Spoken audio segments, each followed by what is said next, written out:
Israeli forces have killed at least 109 Palestinians in attacks across the Gaza Strip, according to medical sources, even as United States President Donald Trump claimed that Israel had agreed to the necessary conditions to finalize a 60-day ceasefire.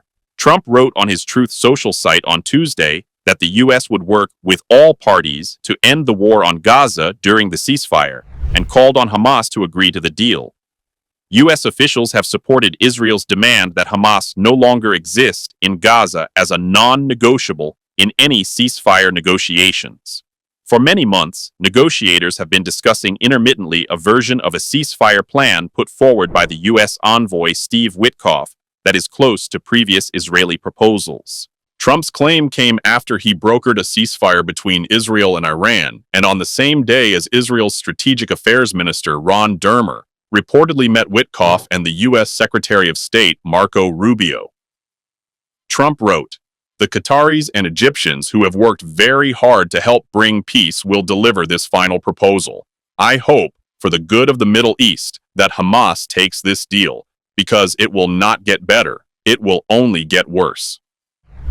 Trump's comments came after a particularly bloody day in Gaza, as Israeli attacks destroyed clusters of homes in the north and south of the enclave, amid fears of yet another looming ground invasion.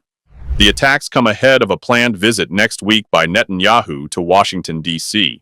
Trump said on Tuesday that the Israeli prime minister wanted to end the war on Gaza, even as his forces ramp up attacks in Gaza. Among the Palestinians killed were 16 hungry aid seekers who died when Israeli soldiers attacked crowds at aid distribution hubs run by the controversial U.S. and Israeli-backed Gaza Humanitarian Foundation, GHF, according to medical sources. They are the latest victims in a wave of daily killings at these sites, which have killed nearly 600 Palestinians since GHF took over limited aid deliveries in Gaza in late May, amid a crippling Israeli blockade. More than 170 major international charities and non-governmental organizations have called for an immediate end to GHF, which rights groups say is operating in violation of international principles. At least 82% of Gaza is now an Israeli militarized zone or under forced displacement threats, according to the United Nations, warning people have nowhere to go. In a statement, the Israeli army said it attacked Gaza more than 140 times in the past 24 hours, claiming all those hit were terror targets and militants. Al Jazeera's Hani Mahmoud, reporting from Gaza City, said critical services at the Al-Shifa hospital, which has come under attack and besieged several times throughout Israel's assault on Gaza, will soon come to a halt.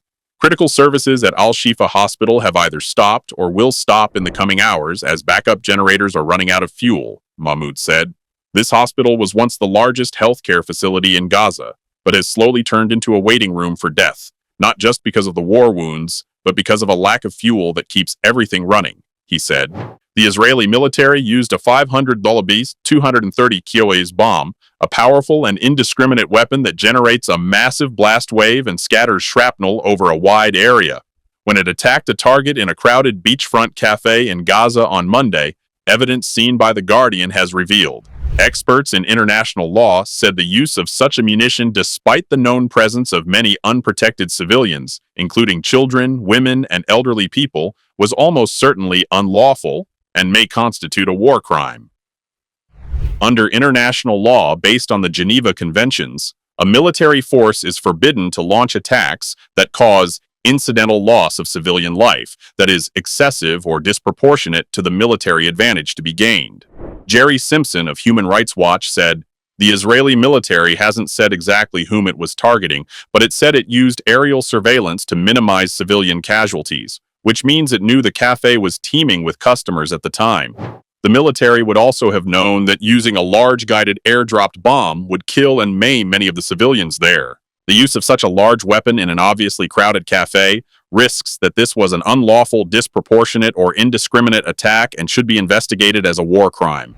Israel has accepted the latest Gaza ceasefire and hostage release proposal, according to an Israeli official who said Wednesday the updated framework provides stronger U.S. assurances about ending the war.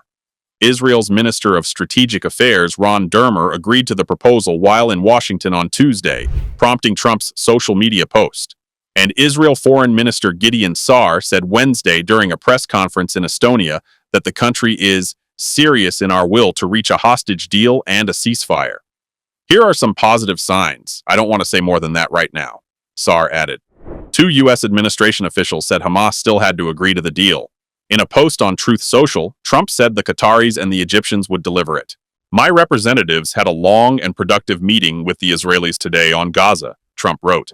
Israel has agreed to the necessary conditions to finalize the 60-day ceasefire, during which time we will work with all parties to end the war. The Qataris and Egyptians, who have worked very hard to help bring peace, will deliver this final proposal. The Palestinian group Hamas says it is studying new proposals for a temporary ceasefire in Gaza, but insisted it is seeking an agreement that would bring an end to Israel's war.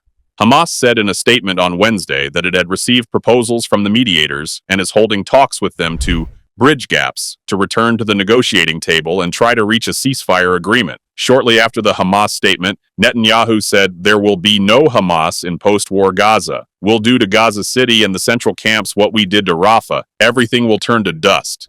The outlet quoted a senior Israeli official as saying, "It's not our preferred option, but if there's no movement towards a hostage deal, we won't have any other choice." The proposal, though, has not been publicly backed by National Security Minister Itamar Ben-Gvir and Finance Minister Bezalel Smotrich. Israel's war on Gaza has killed at least 56,647 people and wounded 134,105, according to Gaza's health ministry. An estimated 1,139 people were killed in Israel during the Hamas-led October 7, 2023 attacks, and more than 200 were taken captive. The war has left the coastal Palestinian territory in ruins, with much of the urban landscape flattened in the fighting. More than 90% of Gaza's 2.3 million population has been displaced, often multiple times. The war has caused a humanitarian crisis in Gaza, pushing hundreds of thousands of people to famine-like conditions. Israel's subsequent military assault has killed more than 56,500 Palestinians, mostly civilians, though experts say this is likely to be an undercount, displaced almost the entire 2.3 million population and reduced much of the territory to rubble. Trump told reporters Tuesday that he would be very firm in discussions with Netanyahu at next week's planned White House meeting and predicted the prime minister wanted to end the war. "He wants to. I can tell you he wants to. I think we'll have a deal next week," Trump said. Hostage ceasefire talks are being mediated by Witkoff, whose latest proposal, the authenticity of which was confirmed to the Times of Israel by two sources familiar with the negotiations, would see Hamas release 10 living Israeli hostages held in Gaza and return the bodies of 18 deceased hostages during a 60-day ceasefire. The rest of the hostages would be released if a permanent ceasefire is reached. Still, there have been some indications that Hamas is willing to show some leniency on its hardline positions, the source said.